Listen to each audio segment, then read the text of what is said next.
Hello, Guardians. Today is August the 25th, 2023. My name's Danfinity, and welcome to Destiny Digest.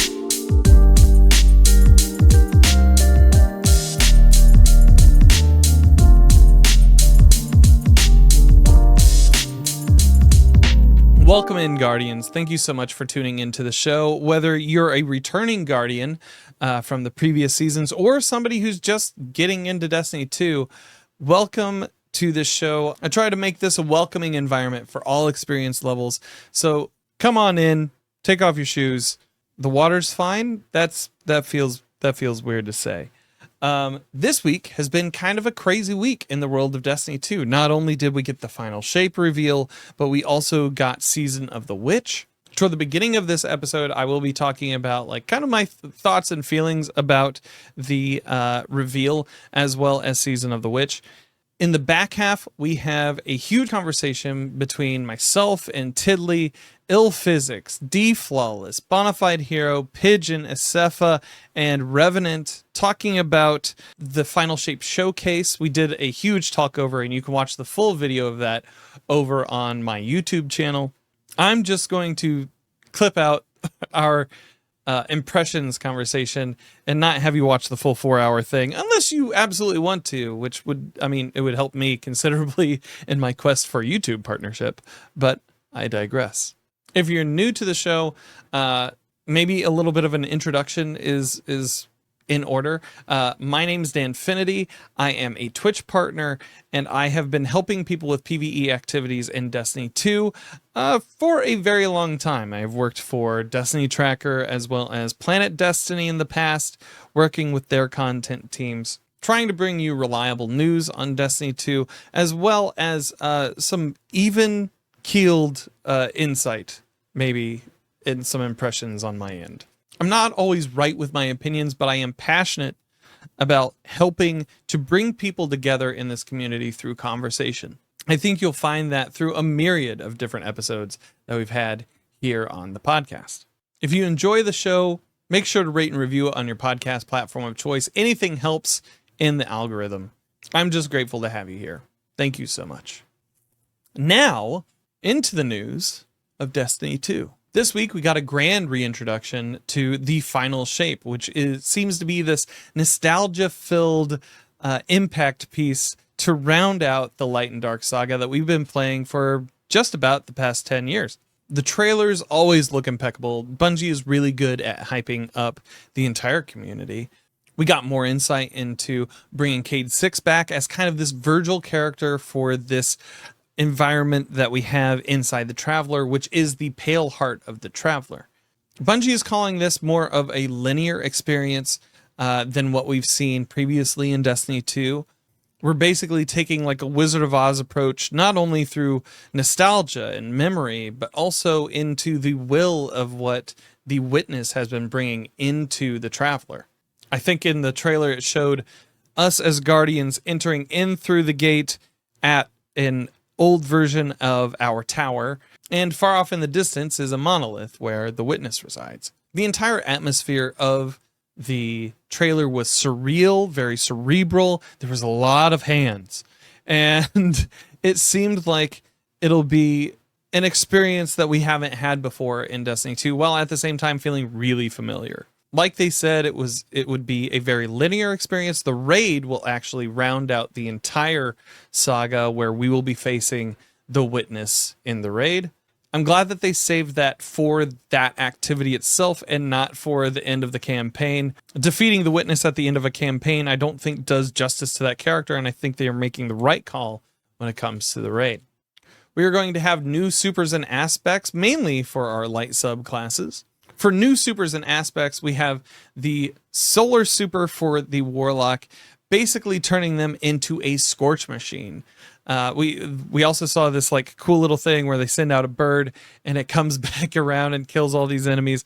Very neat stuff. Titans will be getting a huge axe that they can throw into the ground. It pulses and it pulls enemies toward it. It also like disintegrates enemies. You're able to pick that up, as well as your allies able to pick up the axes and do damage with them. That seems nuts. The arc super for Hunter will be the Storm's Edge. Basically, you throw a knife, you teleport to it, and do massive area of effect damage to that space. Seems like it's kind of a crazy movement mechanic, and I'd be interested to see what that does to the PvP space. Especially after the news that we got last week that we're going to be getting some new PvP maps as well as modes coming in 2024. We'll also have new subjugators. These were described, they kind of look like tiny little Rolks from Vow of the Disciple. They seem like they have more of a support role, what with them wielding Strand and Stasis. They're going to probably sit more in the back, give buffs to enemies, and keep you strung up or frozen so that you're not just constantly freewheeling in and defeating enemies. Subjugators kind of scare me for GMs, not gonna lie. We also get new weapons. The pre-order bonus was this new exotic fusion rifle.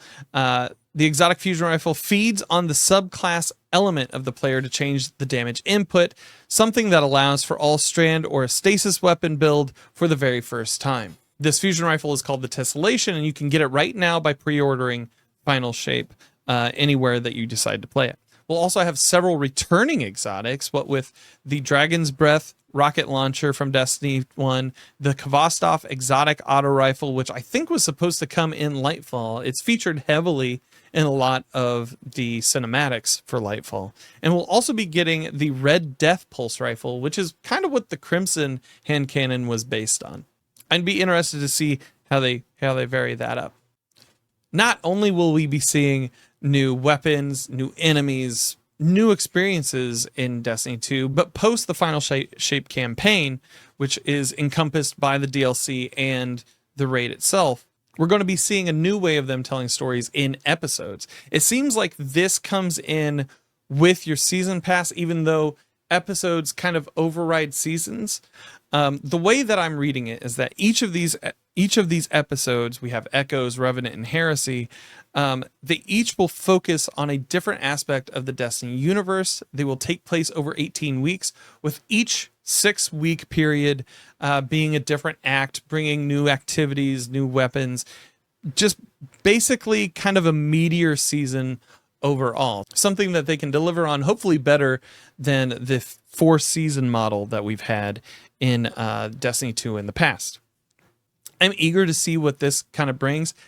A lot of the conversations that they had during the Q&A portion still don't dissuade me from thinking that they're going to put another number on a box sometime in the near future. But I'm interested in seeing how this episode structure plays out. My personal hope is that instead of having weekly lockouts on activities to keep you returning week in and week out and kind of building into this FOMO feeling maybe, I really hope that they let you kind of front end your experience with the story, so you're just able to knock out anything in that quest line right out the gate. If you wanted to take the next 5 weeks off, you could. Or if you wanted to keep grinding and take it at your own pace over that 6-week period, you could do that too. I think choice in that episode structure would be huge, and I'm eager to see how that plays out. Another thing that I'm really excited about, Fireteam Power. So there are going to be activities that will require you to have power enabled, such as trials. I think they said GM Nightfalls.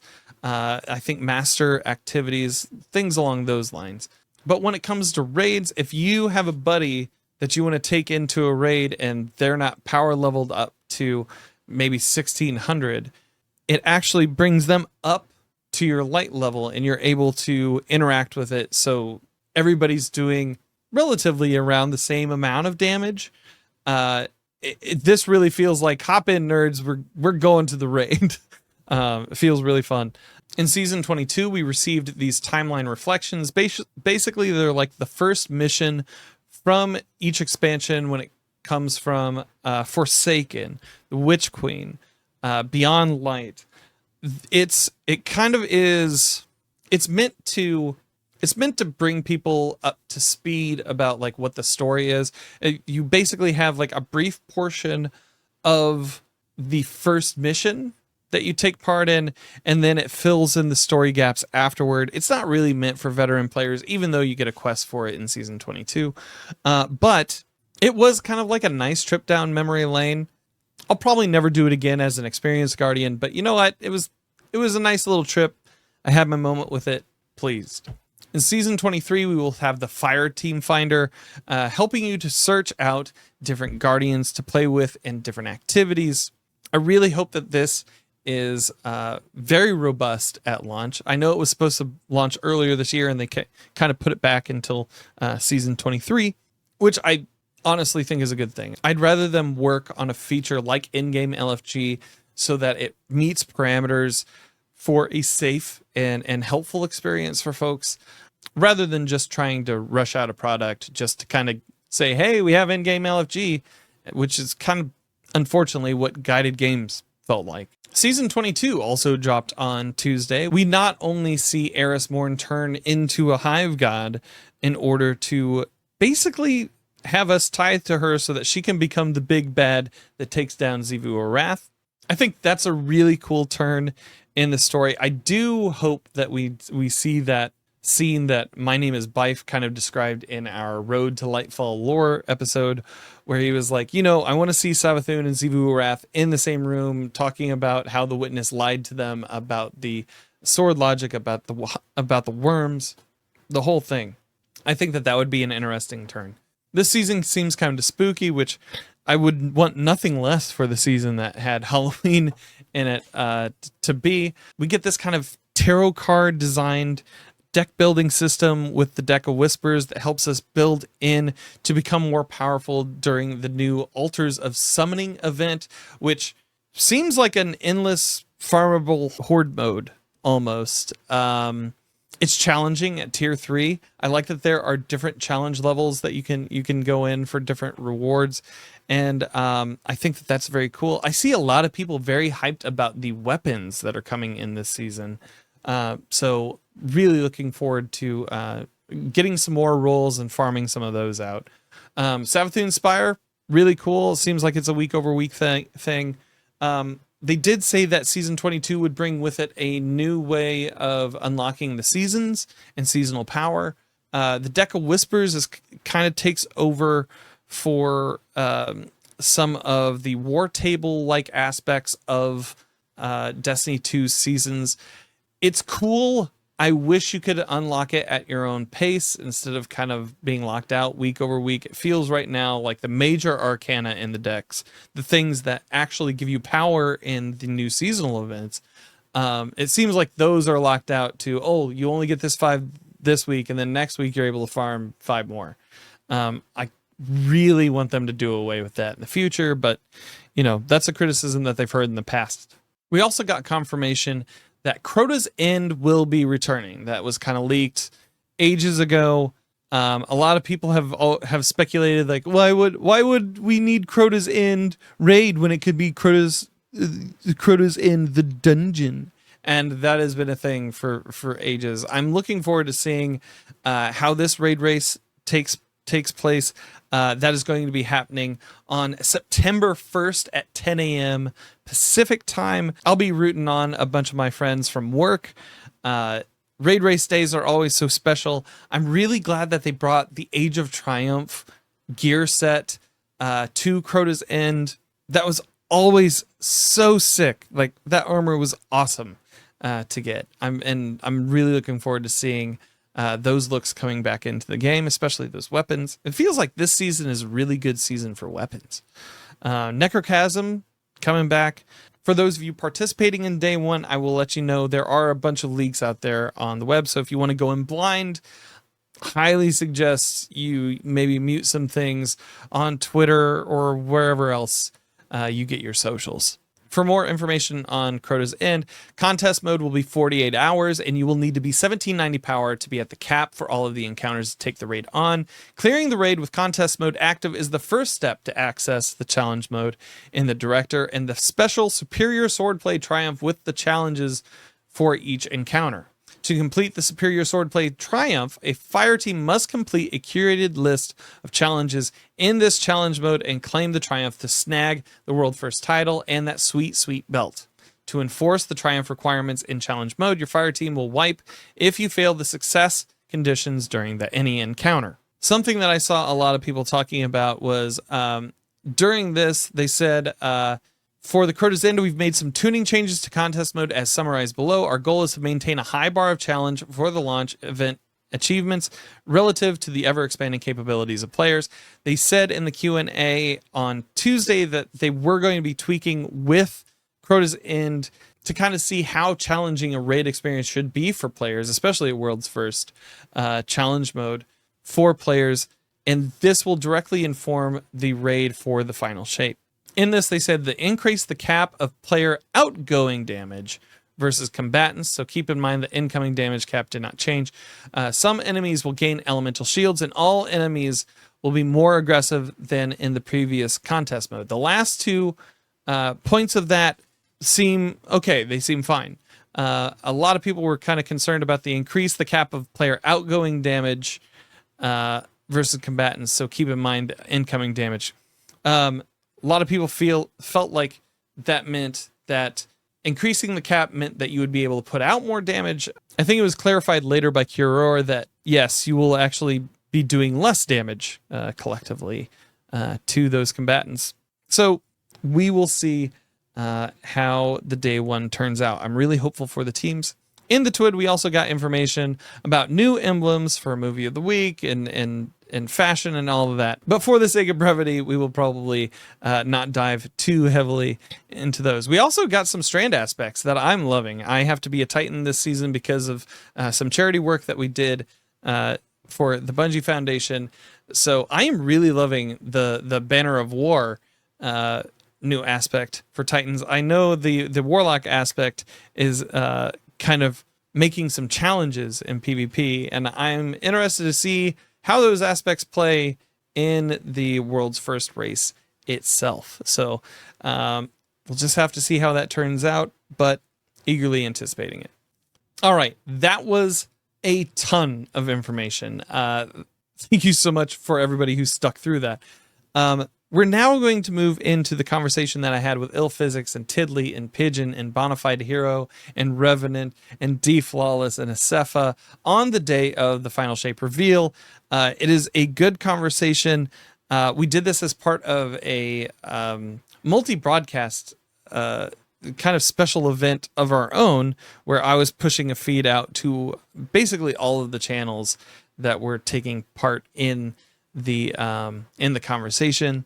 It was a lot of fun. I would 10 out of 10 do it again, not just for Destiny 2, maybe just anything to hang out with these folks. With all that said, I hope you enjoy this conversation. I guess I should do the thing that I always do, and it's always super awkward, and this is going to be great. But welcome, guys, to Destiny Digest. We've been sitting here for a couple of hours now, and I haven't even said that to you all, so that's cool. Thanks everybody who's watching this too, because this is actually technically the first live Destiny Digest conversation that I've ever done, and this will be out on the show on Friday. Yeah, should be fun. So my question here.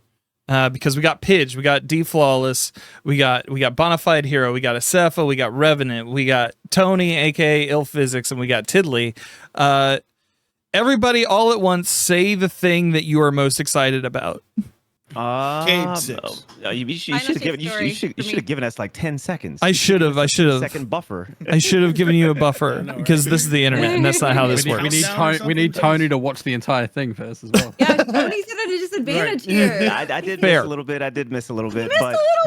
I did miss a little bit. A little bit. I'll say for me, it's probably a tie between a close second is the new supers. That seems really interesting for PvP. I'm a PvP main guy. But Kate 6 for sure. 100%. You stole my answer.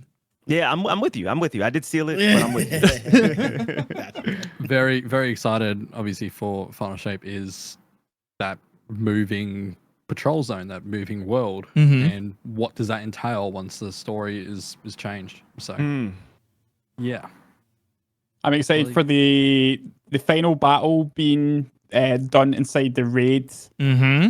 That's kind of huge for me for a gameplay experience. I think that's a big one for sure. D or Tiddly? I'm excited about the Tony story. Oh, sorry. Go ahead. You go first. No. I was in step with Tony just about Cade 6 and the supers look amazing. Mm-hmm. And I'm really interested to see how this episode system. Yeah, I think that's probably I coming into this. I was like, I want to see how they change the seasonal model and how they change the Destiny 2 just model overall going forward after Final Shape. And I think episodes are interesting. My question, like, because it is up for the presale is up on up on PlayStation right now. It's up everywhere for the pre-order, and you can get the annual pass. It looks like episodes and the season passes are along with that. But in the future, is this something that they're able that they then go, well, you have the seasonal pass, but you also have the episode pass? I noticed that too, actually. Like, it doesn't seem as modular as it is just now. It seems like base DLC and then base DLC plus the, as you said, the episodes for a set price point. So it seems like they're doubling down on just giving you everything. Yeah. At least right now. Like it does seem like something that they can probably break out in the future that is if they want to monetize it further, they can then do so. Yeah. I guess so. But I just assume that they're going to end up consolidating it at some point. Because it wouldn't make much sense to me, to be honest, if they just continued to cause confusion by having both in place when seasons seem like they're getting kind of phased out a little bit. Yeah, I agree. We also heard like Joe say, we still have people working on Destiny 2. See, and that's my next. There was two big things for me before I forget, because I don't actually have my notepad here.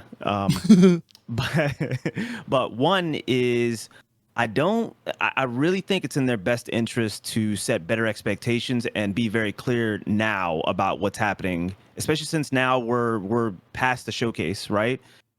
Very clear about what's happening with Destiny 2. I don't see it as a benefit to them to continue to be kind of mysterious about it. Sure. Like, I think setting expectations has really helped me, especially as a PvP main in particular.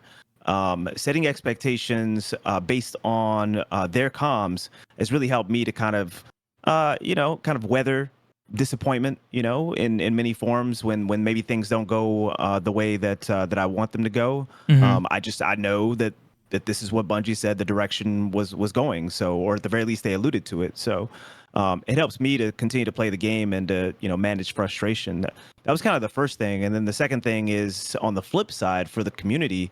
They've said that they even used the word. They said that the new episode structure is going to be much more experimental, and maybe even from episode to episode, right? So there's not going to be that consistency that now kind of describes how seasons are set up. And so I think it's really important for the community on that flip side to set their expectations that we don't really know what the structure of the new episode is going to be. So because it's experimental and Bungie's trying new things, basically, it might be every episode, every season, or every episode. Then people just need to manage their expectations, basically, because this is what we asked for. We asked for it to be less structure. We said that we were getting burnt out on the repetition. So people have to kind of set expectations that, the flip side has its pros and cons as well. Yeah, absolutely. You got to wonder if that means after the final shapes here or during, if they're going to bring up another full year's content, or are they just going to slowly push out episodes and go, here's your next episode after like a few episodes away at any point in time? Or is it going to be a full year's content released? Yeah, the way that I kind of saw it is like, we're finishing the story, we're finishing the final shape, right? We're gonna give you the raid, that's gonna wrap everything up, and then it's also going to set the stage for the story arcs that are going to occur, which are going to be shorter story arcs than previous times, right? So I kind of see it as like these 3 packs that are coming throughout the year are going to, you know, contain within them like a story. So and I think I agree with Tony that I think that we've kind of gotten worn out on sort of like the weekly deliverables. It's the structure. It's just exhausting to have the same thing happen every single week. You're like, oh, I get in, I play the story, blah, blah, blah. So I think that Bungie, and they kind of touched on this, but I think Bungie is always at its best when they're a little crazy and creative. So hopefully this gives them the room to do things like create trials. Like trials was an experiment and maybe the most wildly successful PvP experiment that Bungie did. So give them space to create something like Menagerie, give them space to create something, maybe not like Gambit, sorry. You know, I think that burns. I feel like Bungie is at its best when they have the space to experiment. So that is very, very exciting. Totally agree. And I also love the idea of like we talked about this a little bit while it was going on of having those shorter story arcs. Yeah. Because that helps engage new players. It allows them to have something that's smaller, that's more digestible, that they can kind of really play through. And I think another concern that I had about the delivery model is if we're talking about 3 episodes, what it was 16 weeks we said for 3 episodes. You know, they're expanding the artifact like twice, right? So for the 2nd episode, 3rd episode, you're getting another row on the artifact. But what if there's something in there that's bad?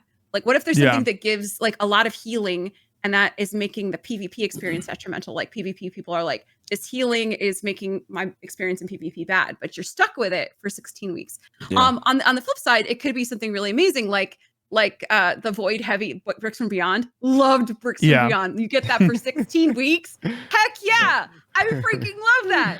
You know, so it's like I feel like it's a double-edged sword. Yeah. You're having so because the artifact essentially is the tool that Bungie uses to change the meta without having to go in and actually touch guns and like change things like that. So they're basically reframing the meta with the artifact. You have a longer period of time that's occurring. That could be good. That could be bad. Yeah. And it'll be interesting. I can't honestly believe that they would completely miss, you know, that potential detriment. So it'll be interesting to see how they address that. I find it hard to believe basically that they wouldn't address that, you know, in some way, shape, or form. Whether that shape, or form is effective at actually, you know, minimizing the oppressive nature of some of this stuff, you know, remains to be seen. But I do find it hard to believe that they wouldn't, you know, think of that as well and at least try to address it. So we'll see. I agree. We'll see.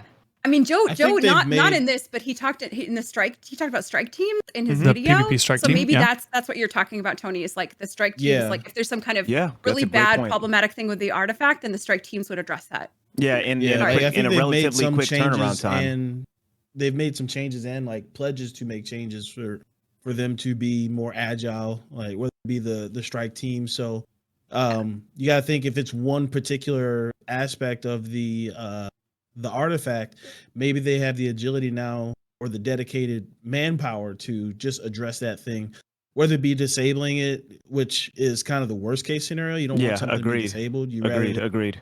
To you know, or if worst, you know, best case, if you know, they can put it on pause until they get it fixed, but hopefully they can get it fixed quickly, or they can fix it on the fly, which would be best case scenario. So absolutely. Well, I mean, you know, we just gotta hope that they put the infrastructure in place to be able to do that.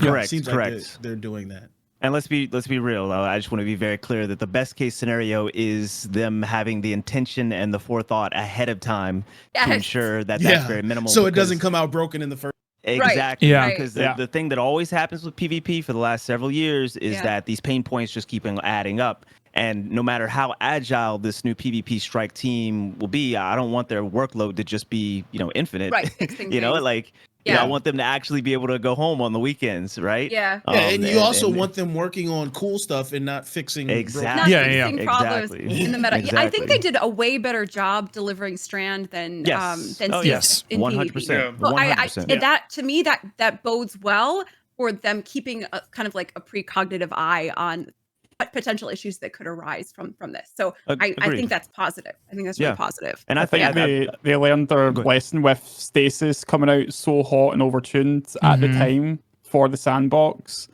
That they did take the delicate steps with Strand this time. Although I do feel sorry for Stasis kind of being the tossed away toy just now. Yeah, I mean, you know, it is what it is. We're past it. It just seems like, you know, the thing that maintains my hope or cope or whatever you want to call it is that it just really does seem like they've got some great devs in place at Bungie right now, PvP side. You see those glimmers of, wow, that's a really well-intentioned rework on Caprice Sting. You know, oh man, this weapon, this you know, pulse rifle that comes out, this Revision 0, that's like super cool because I love the game within the game type weapons and abilities and subclasses and things. Yeah. So that's the type of stuff where that we didn't see with any sort of consistency in the past, really, even with our legacy devs. So it's really nice to see a lot of the new blood that's come in there, or at the very least the new ideas that have come through, and a lot of intention behind the reworks and, you know, Strand and how it dropped and so on. Yeah, and then we get those new supers in the final shape. No joke. Yeah. Oh my gosh, yeah. I hope those come out broken. Sorry, Tony. Like, I hope they come out. Oh, I already know who you busted. Are. Honestly, I already know who you are, baby. Unfriended. You know, did they mention if they would be? What I'm curious to know is if they are unlocked for all players or if that's final shape exclusive. Behind. That's a good point. That would probably be my bet, is that they're locked behind final shape. I imagine, They're using it as a selling point. They've historically they've always monetized the new super. So and they haven't said anything about changing that model. So I feel like if that was going to change, that would be something that they would tell us. Yeah, it's very pay to win. I don't like it, but I understand why they do it. Depending on how hot they come out, sure. I hope they come out really, really hot though. I want them to be crazy. Right. I knew about DFlawless. I didn't know about you like that. You know, I gotta say, Tiddly is spicy.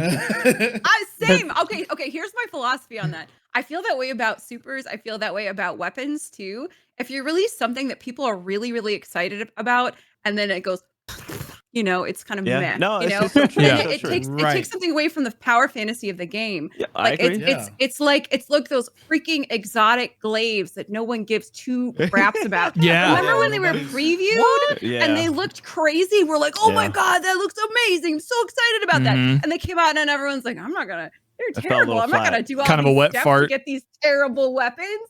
I want them to release it crazy strong, and then let us play with it, and then nerf it. You know, let us enjoy it and then nerf it. I'm alright with that. This was the old model. See, it's all I'm with you as long as that agility, you know, that DFlawless mentioned is within, you know, a reasonable time. Two things. One is I feel like two examples. Immortal.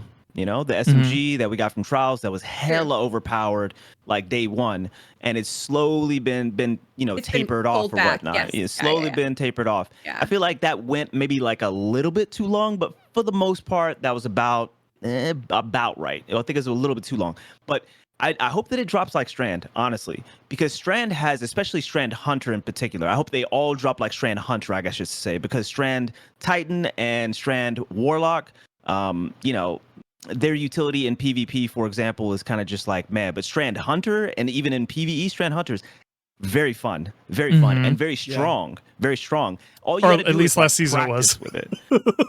You talking about Hunter? Like yeah, because suspension just got a hit. PvE or PvP? Both, I think.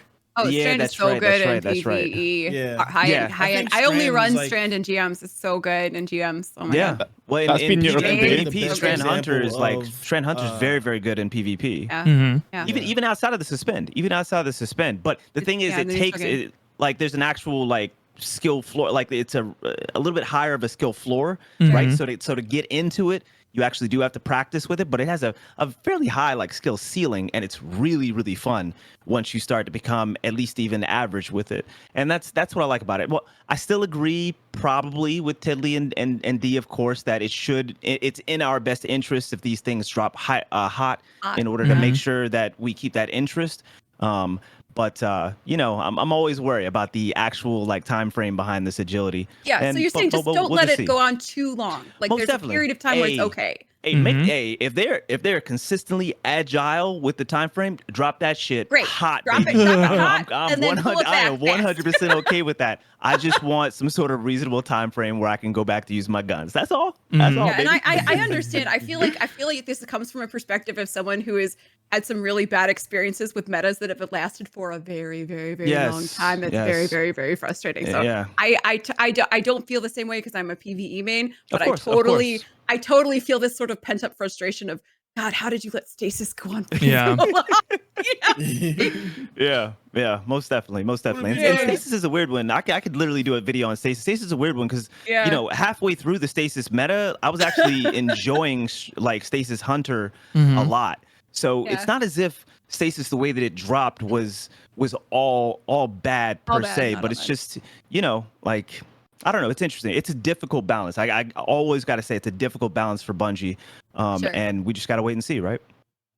I just think I'm just of the mind. I feel like I rather them. And you kind of touched on this. I rather them err on the side of making it too powerful and then being able to shave some off, as opposed to making it underwhelming and then try to build it up, because people lose interest. What you're left with is the first impression of an underwhelming super. And like Tiddly mentioned before about the glaives, like who's using the glaives now? They've buffed them, but who's still using them? Yeah, no one. I never use them, and I'm a glaive guy. You're a glaive guy. and they're actually decent now, but like because they came out so underwhelming, like the perception of it. No, that's a great point. I feel the same way in a lot of PvE stuff about use cases for what's in the game. Like recently with the deep dives, I found as I cranked the difficulty up for a deep dive, if I wasn't using a certain build combination, weapon combination, then it was substantially more difficult. And for me, like, it's always been that way with activities in Destiny.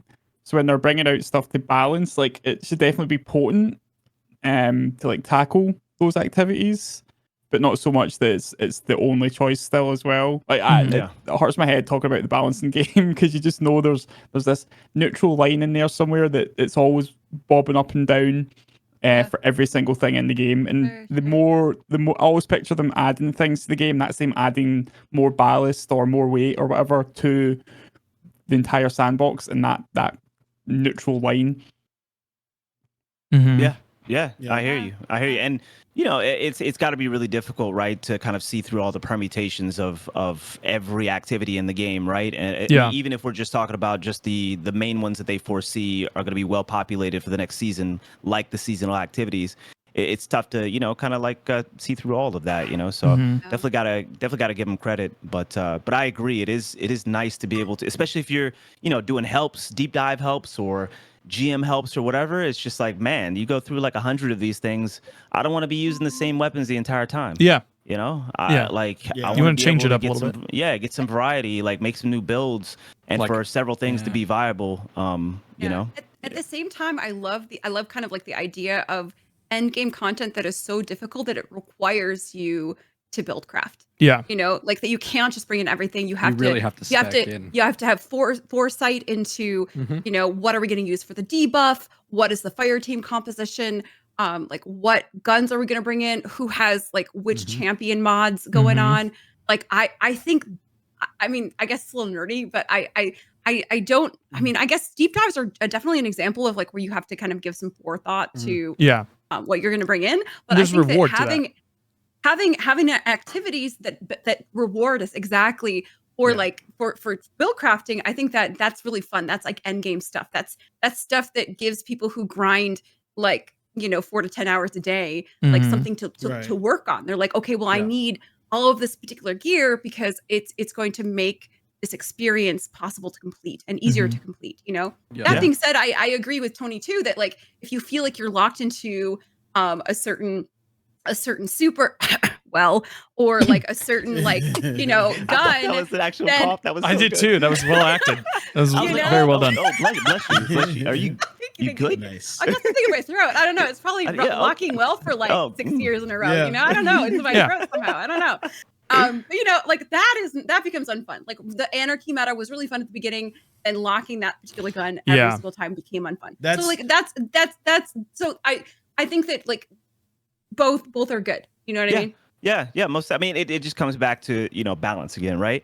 And so you made some really good points, because like first, you know, you want to make sure that the activity is still accessible. But maybe this deep dive thing, that's just kind of on a side note. Maybe this deep dive thing, because I just thought about this, because I'm a PvP main, but in deep dive, don't you end up like interacting with those like taken things in order to make, but it also makes it more difficult in doing so, or something like that? Is that true? It's a roguelike. It gives you a buff for like one particular thing, so you have one or two to choose from. And then it ups the difficulty on that. Yes, that sounds like a great experiment going forward. And it's random every single time, right? So you don't know what you're going to get with that.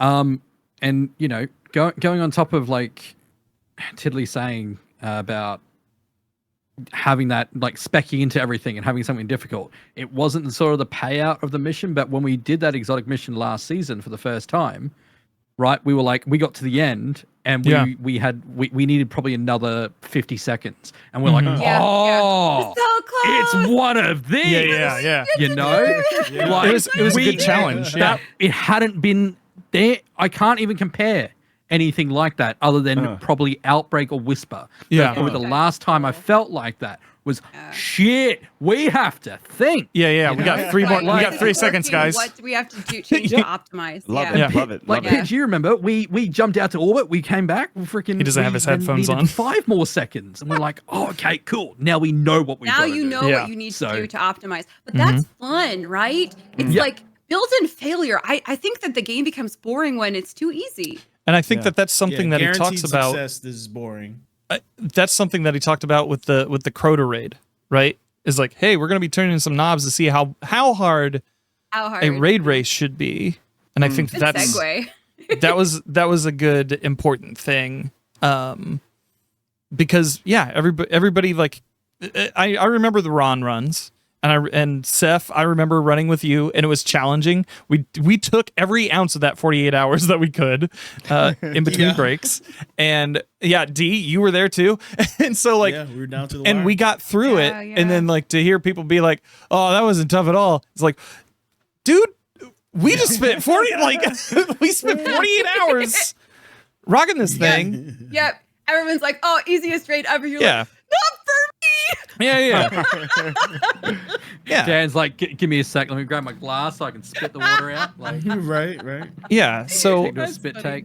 Yeah, exactly. So I don't know. Like I remember that feeling and that conversation around all that. I want to see what they do, because it does eventually feed into what we're going to get with the final shape. And this is where the grand transition begins, Tiddly. Because I think we've talked about abilities, we've talked about difficulty, we've talked a little bit about reward, but when we talk about the final shape, we know that it's arriving on the 27th of February next year. We're going to go into a portal to showdown for showdown in the Pale Heart of the Traveler against the Witness. It's going to be more of a linear story, and what are your guys' thoughts and feelings on where we're going? It seems super cerebral to me. Bona, why don't we start? Style. Yeah, Pidge, sorry. go ahead. Pidge, go ahead. Sorry, I jumped in there. I was just going to say I absolutely love the art style. The reimaginings of the sort of legacy locations that we've visited over the years. I do think I had this kind of phrase in my head that was kind of like, it's a bit of a love letter to everything that we've done, everywhere we've been in Destiny. I think we see locations like Mercury, we saw the old tower, we saw, there was a few Easter eggs in there for sure. And I think it's quite a stunning location. I think it's going to be very interesting and very trippy, like you said, cerebral. But I think it's going to awaken a lot of different feelings for different people, because we all have different attachments to those locations throughout the time that we've played Destiny. So you're going to be arriving at these locations going, oh wow, this is insert location here. I remember when I did insert activity here, or what it may be. Right. That's the vibe I'm getting for the location. Yeah. And that nostalgia also, by the way, is going to bring a lot of folks back, which I'm sure is also something that they have in mind and would hope. Yeah. One of the most striking things from that reveal was the Hall of Hands. I think everybody here, when we saw that, everybody was like, what was that? And it's just like a hall of unending arms. As I said, if one of those reach out and grab me, I'm going to fucking scream. I honestly, I love the Witness, like not the Witnesses themselves, but I love the Witness architecture and like the whole Vow raid, like the how it feels like kind of like a natural history museum. Where the Witness has kind of like collected all of these creatures and icons and artifacts from all these different cultures and then preserved them in amber, and how they're kind of like split up, right? They're kind of dissected. So it's almost this like that's the evil of it, sort of like the imperialistic colonialism evil of a species or a race that thinks that they know the correct thing for everybody, this final shape that they're going to preserve everything in amber in this way that they picture it for eternity. What everyone's purpose should be. It's absolutely horrifying, and I feel like it has like kind of like a real world context application in terms of like some of the horrible things that are happening in our world and how people perceive our what our final shape should be. So I kind of love when they do kind of parallels like that, but I think that is something that I'm very, very excited about. I'm a little less excited about the Hive season that's just started. Like I feel like we've done that before. I think the Heirs for Transformation is very, very cool, but I love the idea of this of the Witness and sort of their final vision. I think that it's absolutely horrifying. I really do. I think it's awful. That's a wrap, y'all. I ain't got no answer better than that right there. So that's a wrap. Yeah, and that Hall of Hands plays into that idea. It's like it's kind of this horrifying dissection of the world and how things are kind of preserved and mutated and like created like static, right? It's the idea of like entropy versus being stagnant, order. It's entropy versus order, like light versus dark, right? Like all of these massive ideal forces that are kind of coming up against each other, and like it's really about at the fundamental basis, it's about what you believe in, what you believe the best thing is for the universe and for its creatures. So there was a little side note to all of that like did anybody here play Viewfinder recently? It's a game that came out probably in the last month. It was like 25. Yeah, it was $25. It was 4 hours. It is one of those things where like the entire game is a puzzle about perspective. And so you're taking pictures of things and turning them on their side so you can use them as a platform to get to another thing and everything like that. Cool. There were several there were several points in that trailer where like they showed the staircases and everything was turning. And then that was cool. Just like a slight perception shift and everything's cut up and ragged instead of right whole. And that was so how much is that game? It's $25. $25 4 hours. Does weed come with that? No, but like I'm not going to tell you where you can find a guy. Can I get a hit with that? I'm not going to tell you where you can find a guy, but in certain states it's legal. Anyway, it's really good. Come back to you. Welcome back, Seth. So yeah, like it's funny like how they talk about like the pale heart of the traveler being this kind of place where like and they both have imposed wills, because not only do we have the Witness, but we also have our imposed wills and our memory and our nostalgia feeding into it. I'm interested to see what a linear experience in Destiny is. Yeah, that's Yeah. That's got my whiskers. Not to cut you off, but No, go I ahead. agree with you, Dan. That linear, the way Joe described it, is like just going from zone to zone. And we said it a couple times during that Wizard of Oz aspect of it. We're off to kill the witness, which may or may not be in an upcoming. Go ahead. I was just agreeing with you. Yeah.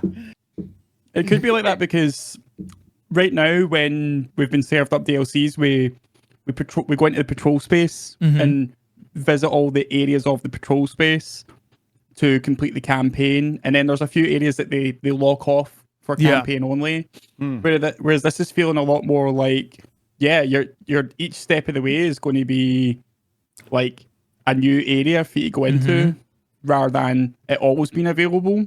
At least that's what I'm interpreting it to be like a linear story campaign, rather than visiting the same instance and just going to a different area of it. Yep. You're literally only permitted to go through it mission by mission, every story beat. To experience each new area. And then maybe there is like a patrol space associated with completion, or some areas that you can access whilst doing those missions, but the majority will be missions only to get through those areas first. Yeah. I think it's cool. What I will say is I do wonder how the linear experience that they're bringing forward with Final Shape will affect kind of the immersion, that I feel once I step into PvE. I'm not necessarily in PvP. I'm not necessarily trying to be, overwhelmed by immersion, of a map. I've got Guardians, like in front of me that I need to, so the example would be something like Disjunction as a map versus something like Javelin. Javelin's got those clean lines, Javelin's got that very, straightforward navigation routes, very easily, navigatable. Whereas Disjunction has a lot of, textured features that you can get, stuck, bumped on, but it's a very beautiful, map. It's very easy to lose yourself in that map. And that's what I appreciate about PvP, whether we're talking about, strikes, whether we're talking about, worlds, et cetera, et cetera. So I just hope that, and I'm sure that it won't, but I just hope that, we don't lose something in the linear format that they've been describing with regards to immersion. Because anytime that I hop into PvE, I'm looking for the exact, not the exact, but you get what I'm saying. I'm looking for kind of the opposite of what I'm doing in PvP. I'm generally looking to chill. I love my high-end content, but I might hop into a strike every once in a while, just the vibe, especially now that hand cannons are coming back and I can actually use them in PvE without feeling like an absolute detriment. I try to equip that hand cannon on LFG, finder or whatnot. I'm immediately getting booted out of that. Oh yeah, they're swiping left. Ain't no way I'm surviving that, So I'm interested to see how that ends up flowing. I'm gonna need a head count on everyone who's going to put Ultra Sweat in their tags. Oh my God. I don't care. So the trailer that we see, everything that we saw, like the tower's going to be returning, Cade's going to be returning. We are getting a new enemy type in the subjugators, which are kind of more advanced tormentors with stasis and strand. And I know that I said it during the stream because Joe was talking about them giving little pyramid buddies to everybody. And I know I said F that, but like that sounds terrifying to me during a GM. I don't want to deal with that during a GM. Not if you can just suspend it with strand. Can't wait. Well, suspend has been nerfed a little bit. So we'll see. No, for us it has, not for them. Right. So the subjugators have actually got. They took our strand that we're used to. Yeah, subjugators got the old strand.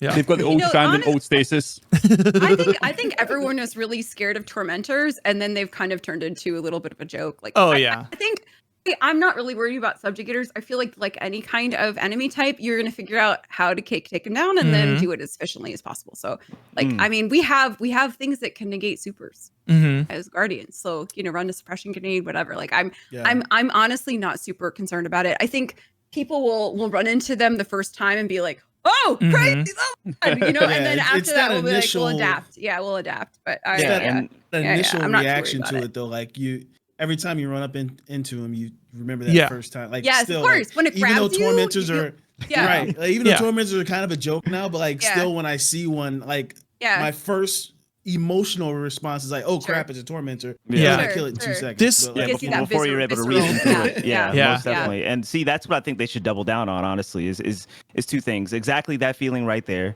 You know, even if it's your 100th time facing, you know, a subjugator or whatnot, you still feel that visceral, you know, oh crap, you know, that you felt similar to the tormentor. Most definitely, first and foremost. And that it also kind of just, again, like, it's that immersion, you know, like your full focus goes towards that, you know what I'm saying, and that feeling. And I think that kind of just like enhances you know, us just getting lost in the game, which so many of us love to do, right? And then the flip side, I think that even if it's one of those things where we quickly adapt and learn how to take out, you know, this new enemy or whatnot, just giving it variety, which again they kind of did with the Strand and with the Stasis, right? Yeah. And so just variety in and of itself, you don't necessarily know what's going to happen next, what they're going to throw at you, and therefore you don't necessarily know how. You know, outside of a suppressor nade, I guess you don't necessarily know how to then approach that. I think it's probably the best way to go about it is to get a nice balance between those two. I agree, and I think that Destiny hasn't introduced a ton of new enemy types just recently. Yeah. Like we got the different races, right? Like the Fallen, the Vex, the Hive, but and beyond that, they've introduced like kind of like or I guess the Witness kind of like creatures also are a new kind of like maybe the newest one you would say, but like Wyverns a new type, right? Yeah. Like, and then Tormentors a new type, and then Subjugators a new type. But like I do think having new enemies or maybe like the Hives that have like light, right? That's the light bearers. Light bearers. Yeah. So but it's I think that anytime that they introduce a new enemy type, it adds variety and interest to the game. So I'm wholeheartedly supportive of that, and I don't think it happens often enough, honestly. But I think they're kind of done because they've written all their races into the world, and like this is what they're doing. But it also feels like sorry. I was just going to say it also feels like these are the first real support class captains that they've created, whereas everything else kind of plays real forward with you. Maybe outside of like anti-barrier servitors, right? Like. Yeah. Everything else plays real forward on you and is aggressive, including the light bearer Hive. Those guys are after your ass the entire time. Whereas subjugators would be hanging back more. Yeah. They're hanging back more. Yeah. They're allowing everybody else to take you out rather than trying to run up on you. Yeah, it does look like a new challenge. It'll be interesting. Yeah. I was just going to say we actually, so I kind of spoke about this at the time, but during Season of the Seraph, we had those heist battlegrounds, and one of the mechanics in that was the priority target that was going to activate all the shriekers in the room. I can't remember what they're called. It was like I can't remember the name, but that was them kind of, to me, that was always them kind of like openly experimenting with priority targets in any PvE situation. And since the Tormentors came out, it's like you said, they become you become used to them. You can live in a room with them when they have once you've learned how to deal with them efficiently, and that's always going to happen. Like we're always going to learn how enemy behaviors work in each activity. But even though they're introducing these new enemy units, I still kind of ultimately think they need to enhance the enemy behaviors that we are already used to. Like change the way they react to us in a lot of ways. Like I don't know if you've ever seen those videos talking about how every enemy type behaves, like how they always aim for your head, how certain enemy types back away if you get too close. They'd rather snipe you than get close, and it actually becomes really intricate when you understand how everything in the game works. I kind of would hope instead Bungie, whilst making these amazing new units to fight, I would hope that they would refresh the behaviors that are already in the game for all the enemy types, so that it becomes a bit more chaotic and unpredictable for us, rather than just like, agreed, well, they're not going to attack me. I'm safe here. I've got one more example. We did the Grandmaster the other night. There was 3 of us, of course, and one of our teammates had to go AFK. And in the time our teammate went AFK, they found like the perfect hiding spot. Whilst there's a full wave of enemies and captains, like it was Sepix, it was Devil's Lair. Our teammate came back like 5 minutes later. Me and another person had been downed because we got kind of caught off guard. Right. And they were just standing there AFK, completely untouched. And that to me, that was the moment I was like, man, he was uncontested whilst he was AFK. Mm-hmm. And I was just like, something's got to give. Like, this is a Grandmaster Nightfall. That shouldn't be happening. You should be punished for that. Yeah. He should be punished. Yeah. Right. Yeah. And who knows? Let's be real too, that even if they end up refreshing the baseline kind of behavior of just basic enemy types, there will likely still be a spot somewhere that can happen, you know? And there's always so gonna be cheese spots. yeah, for me For personally, sure, or even just yeah. cheese, like understanding that. I mean, your buddy understood the elements enough, you know, the behavior enough in order to have that spot, right? Yep. Exactly. So I feel like, you know, Bungie certainly shouldn't, give too much time to making sure that they eliminate all of those spots that might happen. But I completely agree with you that like a refresh on the baseline behavior, the baseline AI of some of these, more like ad type, AI enemies would be very refreshing, and a very easy way basically to make it refreshing across like any PvE activity, right? Even just a strike. Sure, exactly. Exactly. Makes the whole game refreshed. Yeah.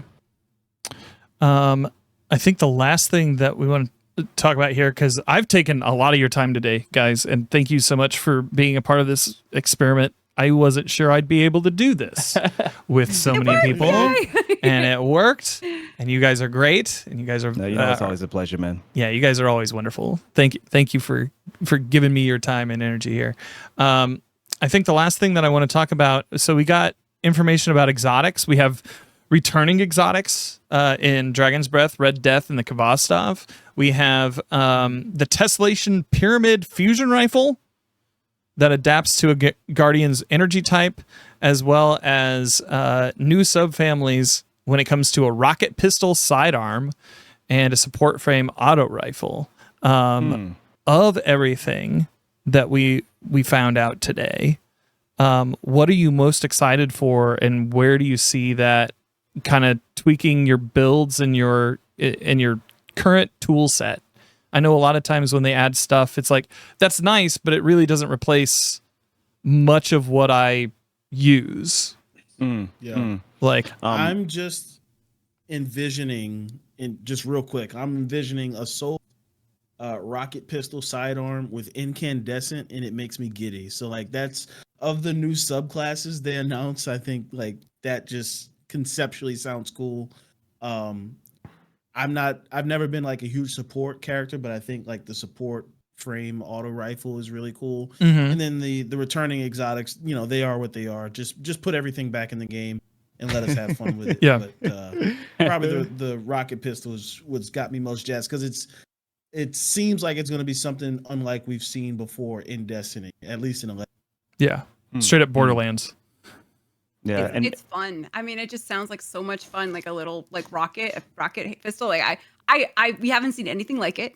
I'm curious to see what it's going to be used for. I mean, it sounds like it's probably going to be ad clear more so than DPS, right? But I agree with DFlawless. I think that like the ad, if you could do some kind of build with it, like the ad clear potential is really cool. And I just want to see things go boom. I'm a Titan. I'm simple. I want to punch things. I want to explode things. In terms of meta breaking or must use, I don't think any of the weapons they mentioned are really have the potential to do that. Just in my mind, I really don't see that happening. But who knows? We haven't picked them up. We haven't used them. Yeah. I'm sure there's YouTubers out there who are going to figure out really creative and fun things to do with them. So I guess we'll wait and see. Yeah. And mine's really quick, so I'll let everybody else kind of, because I wasn't here for part of that as well, so I'll let you guys expand on that. Is like two things, and maybe for the rocket pistol or rocket sidearm, whichever one it is. Maybe it was the nano rockets. I guess that'd be the first thing that comes to mind. Maybe they were experimenting with that before releasing this new iteration of this exotic weapon. The nano rockets being the intrinsic trait, I believe, of the weapons from Neptune.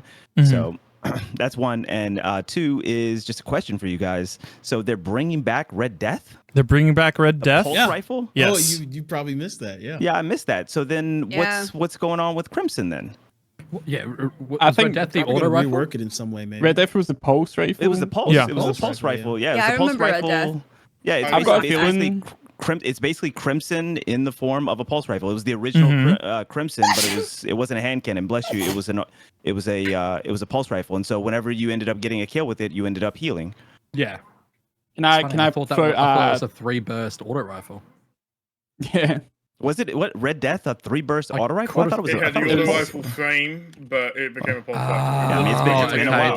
That's where I'm confused. Okay, cool. I'm crazy. Yeah. Thank you guys. Yep. I'm just going to throw this out there, but I think, and again, this is just. You might be thinking of the Red Spectre. Huh? Red Spectre. No, he was talking about the auto rifle. So you might be. Yeah, there was the Red Spectre originally. Red Death during Alpha was an auto rifle. That's why it has an auto rifle frame. Gotcha. But they changed it to a pulse, but didn't change the model. Yeah, legendary. Yeah, Yep. Red Spectre was. That's where I'm going crazy. Yep, cool. Pidge, finish your thoughts. No, it was fine. I was just doing a bit of guesswork, but they're bringing in these support auto rifles. I was just kind of envisioning Crimson's role being reversed to be a healing weapon of an exotic variety. That was always thrown out there. Oh, what? That's a bit more potent than Lumina, or Lumina. Yeah, I just know that they've been very thoughtful with regards to redundancy, especially when they bring in exotics. They talked about what is it? What was the Titan chest, exotic chest from D1 that gave you the Icarus Dash?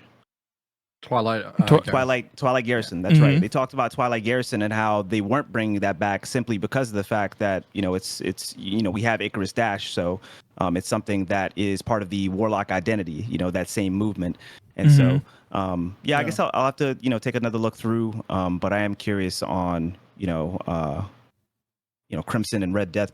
Being so similar, how they're going to end up bringing it back to give it its own unique identity. Basically. Well, we got the same, to touch on that, we got the same with Touch of Malice coming back last year, and then we had Tommy's Matchbook 2 years before. So, I know that they both sort of take away your health to give you a benefit, and so you've still got the same sort of idea there, right? And that's what everyone was saying when they're like, oh, if it's King's Forwards, it's going to be like that, so they need to do something different with Touch of Malice, and they did. So.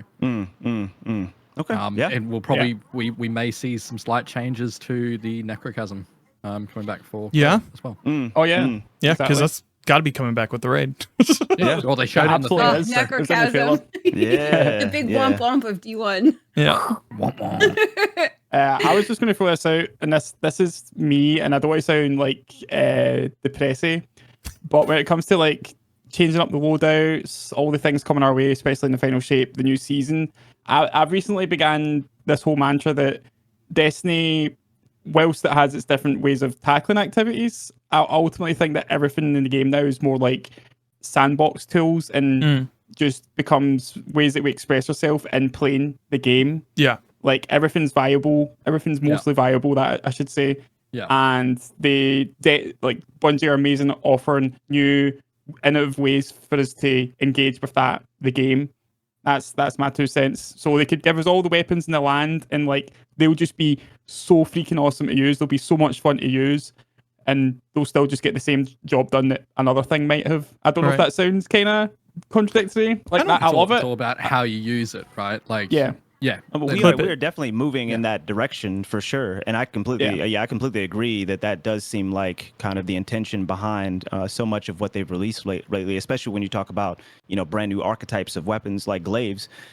Sure, glaives could be buffed some and maybe reworked a little bit so that they're more viable, but you definitely got those glaive mains that main a glaive in both high end PvP and PvE content, and that if they bring it through on that high-end in-game content, that they are mains of those archetypes, right? So, I agree with you again that I do wish for things to at least at baseline be viable, so that somebody that truly wants to main that weapon, main that archetype, can drill down buildcraft into something that is really good for in-game content. Mm-hmm. Yes, sir. All right. Well, hey guys. All right. Thank you so much for hanging out with me today. Why don't we go around the cube and tell people where they can find you on the internet? Tiddly, let's start with you. Sure. I stream Monday through Friday, 9:00 Central at twitch.tv/Tiddly. All right, Tony. IllPhysics, aka Tony, if you did not previously know me. And you can find me at IllPhysics on Twitch. You can find me on Twitter and also in the Discord as well. PvP main, but of course I dabble in some PvE, of course, like most of us do. Definitely enjoy the high end PvE whenever I get the opportunity. Yeah, you can find me there, and I don't really have a set schedule, but I do stream a lot, so you can definitely find me on some really long streams, about 40 to 60 hours a week. You can catch me. Just keep them notifications on. Yep, vampire. All right, Bono, what about you? BonafideHiro, all across the board, pretty much everywhere, and stream all throughout the week. So, candy kick it. D. Yo, my name is DFlawless. You can find me on Twitch at D_flawless and pretty much everywhere else at the DFlawless, THE DFlawless.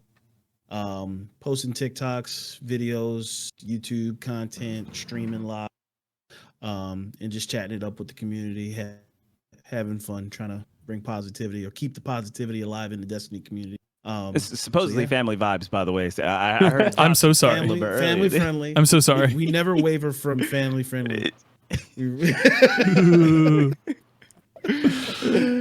Pidge. Yeah, that's me. What about you, sir? Yeah.